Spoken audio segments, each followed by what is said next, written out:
Hello, thanks for tuning into this video. Let me put my headphones on so I can actually hear what I'm doing. Not that I need to hear what I'm doing, but anyway, I will. Just check I've got a signal. Yes, I have. Right, it's new gear day at Rez Towers. Exciting, yay! It's time to do a bit of Brad Pitt, What's in the Box off of 7. If you've seen 7, you'll know what I mean. I'm not going to attempt to do a Brad Pitt, What's in the Box thing. But actually, you know what's in the box because it's in the title of the video, and I say that every time I do an unboxing video. But anyway, this is kind of like Rez Reacts, but to hardware. So this is going to just be me taking the thing out of the box. If in case you haven't read the description of the video, which would be ridiculous to watch a video and not read the description. Yeah, it's the RD-6 from Behringer. Got an RD-8, which you can just see, I think, just there. Very excitedly waiting for their 909 recreation to come out, but I thought let's go with the RD-6 and see what it looks like, sounds like, and it should pair up quite nicely with the TD3, which is over there, and I'll hook those up. So this is really just me taking it out of the box, plugging it in, having a little listen to it. It's not a tutorial on how the thing works or anything like that. I will probably do some of those as well if people want that, and I'll probably hook it up, like I say, to the TD3 and have a little bit of a jam. Before we do that usual thing, let's get all the crap out of the way. First of all, our usual things. If you're new to the channel, please like, subscribe, tick the little bell thing down here somewhere so you get notifications when I upload new videos. I'm always uploading regular stuff. And if you want to support the channel, then you can support me via Patreon, for which you will get some free stuff, which might be patches for synths, Ableton Live projects, Deluge projects, all kind of stuff, really. Right, so let's get on with opening the box, which was delivered. Shout out to Gear for Music, because I use them a lot. They're a very great... Start again. They're a great online... Jeez, just dropped it. That's a good start. They're a great online retailer, and their customer service is brilliant. I had a problem with something I bought about a year ago, something I had for Christmas last year, and they sorted it out for me really quick. So big shout out to Gear for Music if you are listening, which you're probably not, but if you are, then thank you. So this is the box that's just arrived,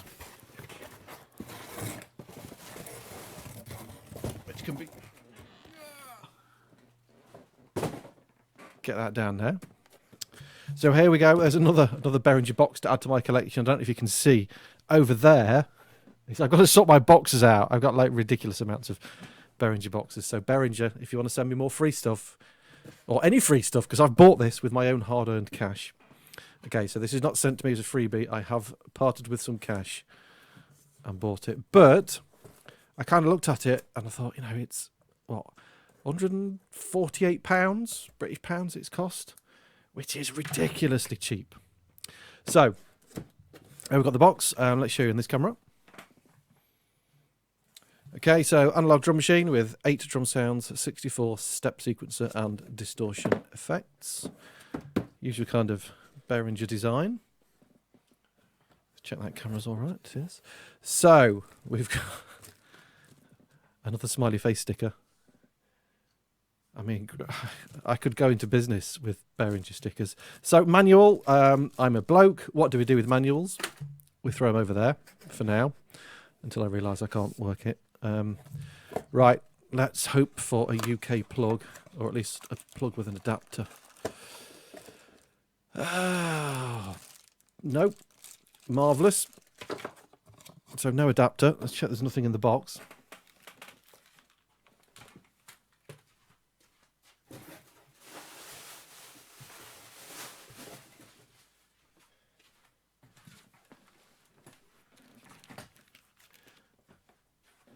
No, great. So that means I've got to try and find another adapter from somewhere to actually be able to use the damn thing, which is very annoying. One of my pet hates that is, but anyway, it is what it is. Which is, I've got to go and buy one of them now again. But let's get this out. So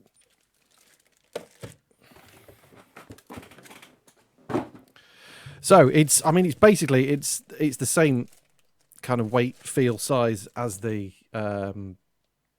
TD? TB? No, TB. TD3, I should know what it's called. And obviously it's kind of designed sort of to pair up with that. If I'm being honest, the 606 is not a drum machine I'm actually that sort of familiar with, and I should be, because I know it's used quite a lot in some early acid stuff. People like Aphex Twin, I think, he kind of used the 606 a lot. And obviously it was originally brought out by Roland to sort of as a drum companion to the 303. Alright, I'm not doing very well at getting in this bag here. Let's scissor it.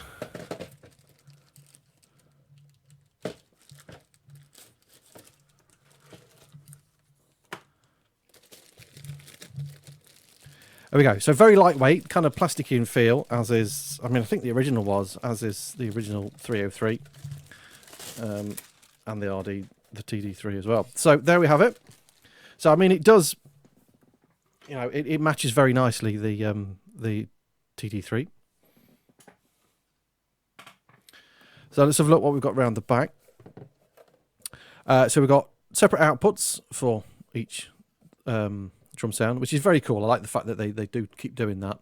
They did it on the RD-8, because you can, you know, just in terms of being able to mix a track and record everything, you know, if you've got enough inputs, that is, as a separate output, is very, very cool. I do like that.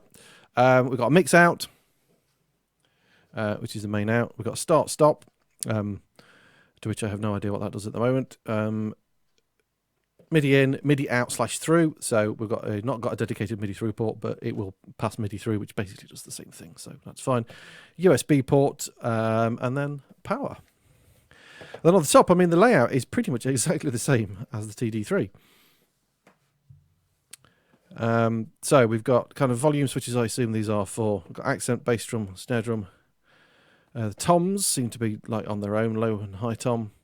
We've got cymbal and clap, and then the open hi-hat. We've got some effects and stuff over here.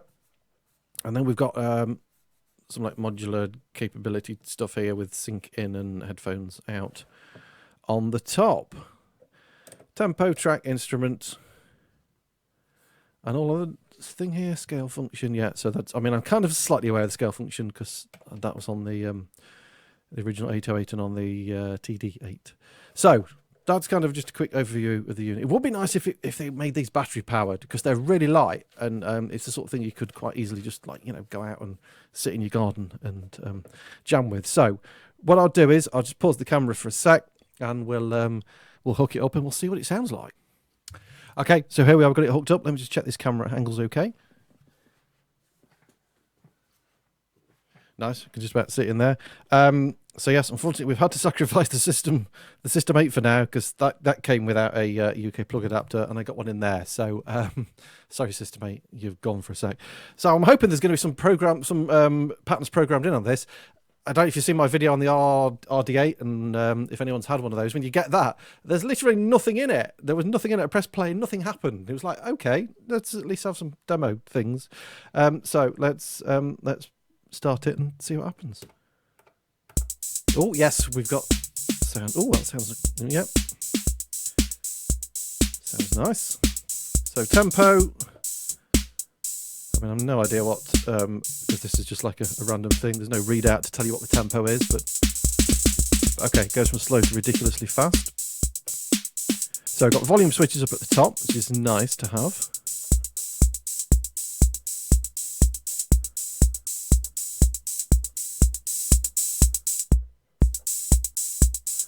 Okay, so let's just kind of turn everything, I don't know, to about 3 o'clock. Does sound very nice. I mean, it's, like I say, I've got to be honest, I'm not that familiar with the 606. No idea what that does. But yes, it does sound very nice, actually. It's got the snare and the hi-hats are lovely, and the bass drum's got some nice punch to it as well. So let's so we're in right, kind of the way we're using it kind of looks a little bit like the 303. Actually, let's just try the distortion first. So let's just turn it all right down. Turn that on.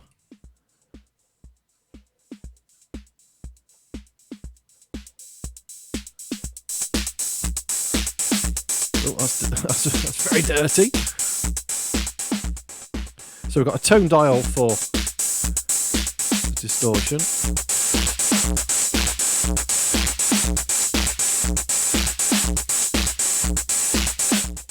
And that's the level of the distortion. So, I mean, it does... Yeah, it does. I mean, if you notice when you turn that on, it does kind of drop the volume down a little bit when you activate that until you bring the distortion level up. I guess it's nice for kind of glitchy sort of stuff. I don't know, I can't really see myself using that, to be honest. Let's have a look at how easy it is to program some patterns in then. So we're on pattern 1, we're on right. Select sounds on 6. Oh, that's the accent, that's what I can't hear anything. So right. So okay, so we select the instrument round here. So this is the kick drum. Yeah, okay. Got a few snare roll things in. Okay, well, it's very straightforward to program. A lot easier than the RD-8. Got to say that straight away. The RD-8 I found quite confusing to program. Okay, so we've got the low tom. So we've got no toms at the moment. Let's nice high tom.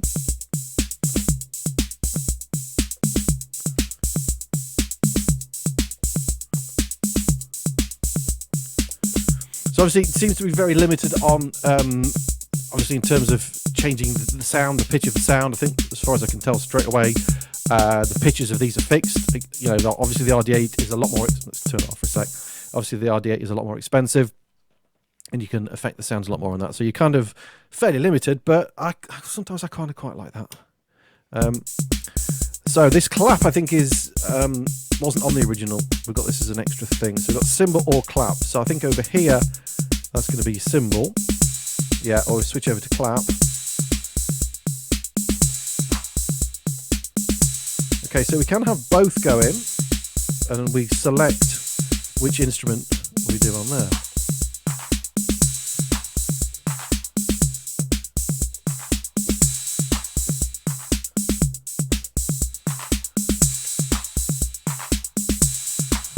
Okay, got a nice clap. I could do with a little bit more volume on the clap.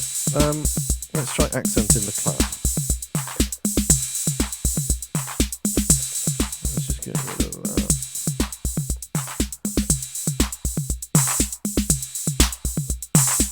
The trouble with that, of course, is it brings everything else up. So I'm assuming there's no way of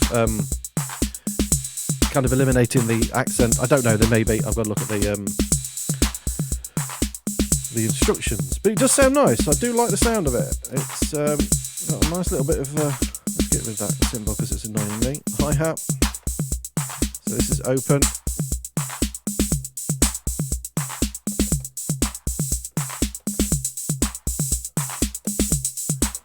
So let's just get rid of, so open.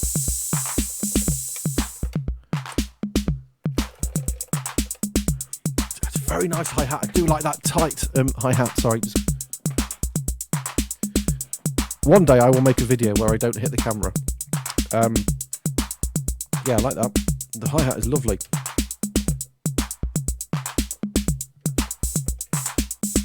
Again, I don't think there's any way you can sort of control the amount of open on the hi-hat. It's all very fixed, but I guess that's you know, reflected in the price. It is quite limited in terms of sound and editing possibilities on first you know, look at it, but let's see if we've got any other patterns in here then.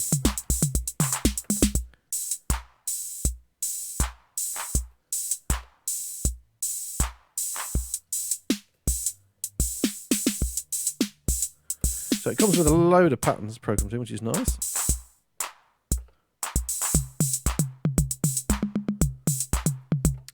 Okay, so what I'm going to do is I'm going to hook the let's get its brother in, the TD3. We'll hook that up to it, and we'll have a little jam, see what we can get.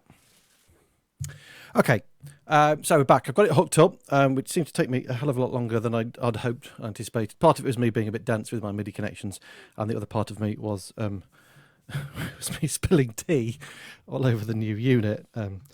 which is not a good start. But anyway, so I've got the RD-6 set to internal clock. So that's kind of sending its own internal clock out, so I can control that with the tempo.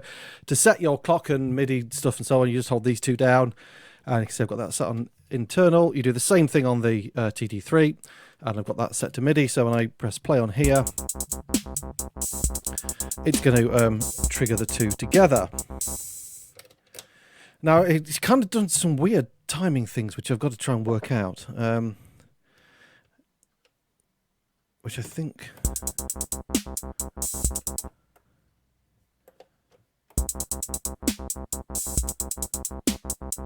I mean, to be quite honest with you, I've got no idea what I'm doing. Because that's kind of doing like a weird triplety thing on the scale function. Because this is should just be playing 16ths.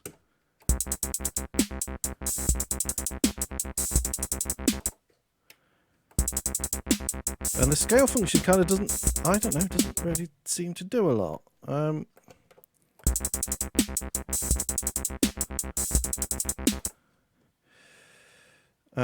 So let's try a different pattern, because that might just be a weird thing on that pattern. There we go. Okay, so yeah, I've got to read the manual. So let's just, well, I'll have a little jam. I've just got like 16ths going on here, and I'll have a bit of a play about. Let's go into right.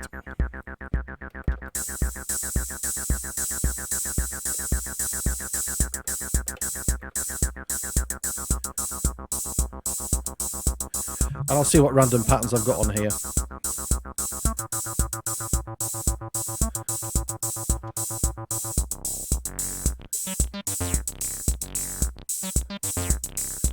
Okay, let's have a clap in there. Perhaps a little bit weak, I think. A little bit. It's a nice sound, but it could do with a bit of extra oomph on it. I'm going to stick an accent on the clap.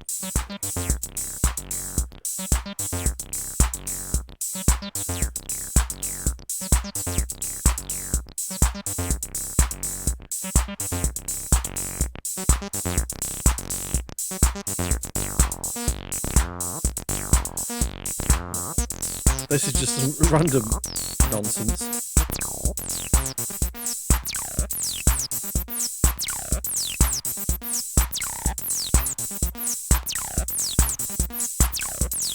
The tempo is very, very sensitive.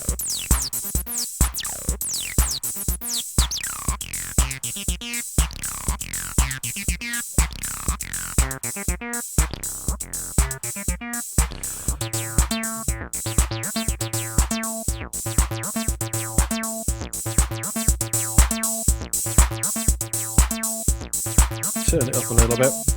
Okay, it's got a nice pattern. Let's get some toms in.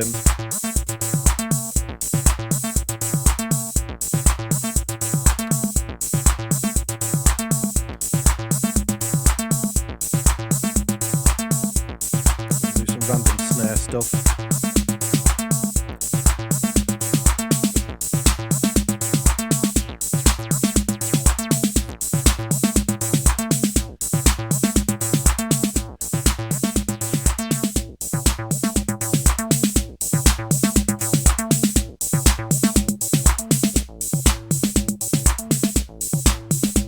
Okay, I'm just going to just see what other patterns we've got in here while that pattern's playing. Okay, let's take it out of right. That's instruments. So I think we've got. There we go. Kick drum's very nice. I do like the kick. Do like the hi hats.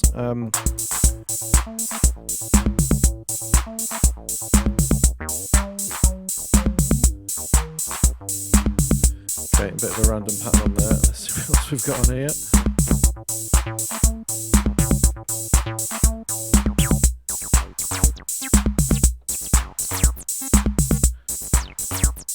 Quite like that. Looks nicely. Let's take the kick out. Bring your kick back in.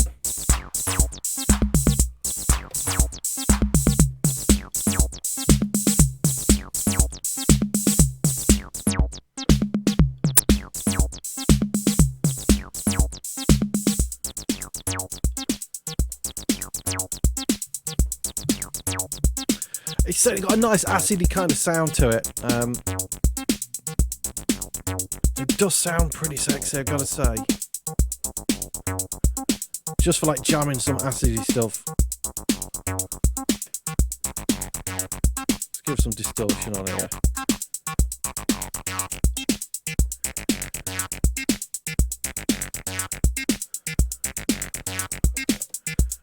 I'm wanting a clap. Oh no, wrong one, what am I doing? So you can chain your patterns together on here. Where's that pattern I just had? There we go. I was not in right mode. What the hell's going off now?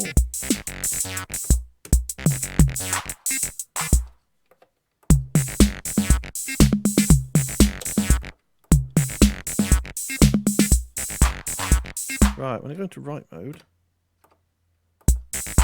Oh, there we go. Sorry, don't know what I did there. Something weird on the scale thing.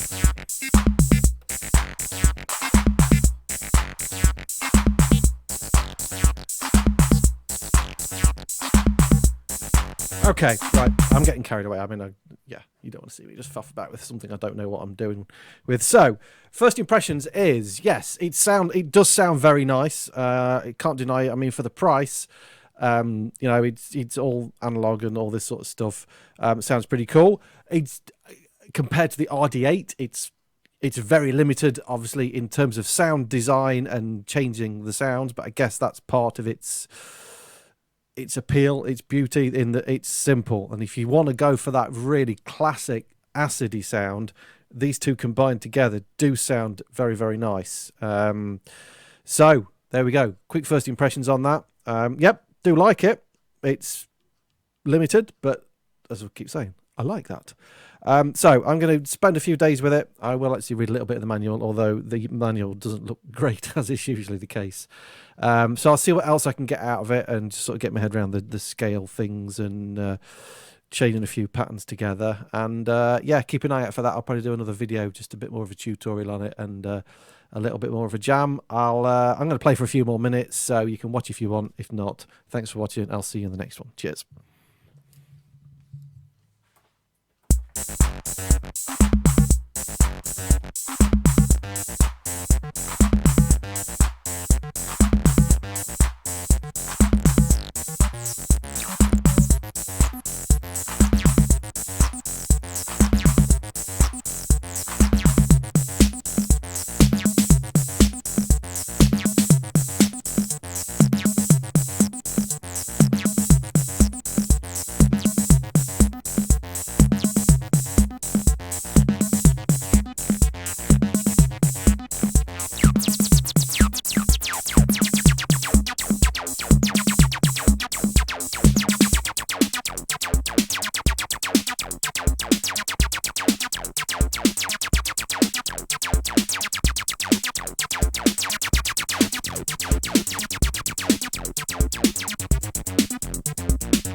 Okay, it's all gone a bit weird. I'm going to finish it there because this is going to get quite long otherwise. So, yeah, if you did stick it out this long, thanks for watching, and I'll see you in the next one. Cheers.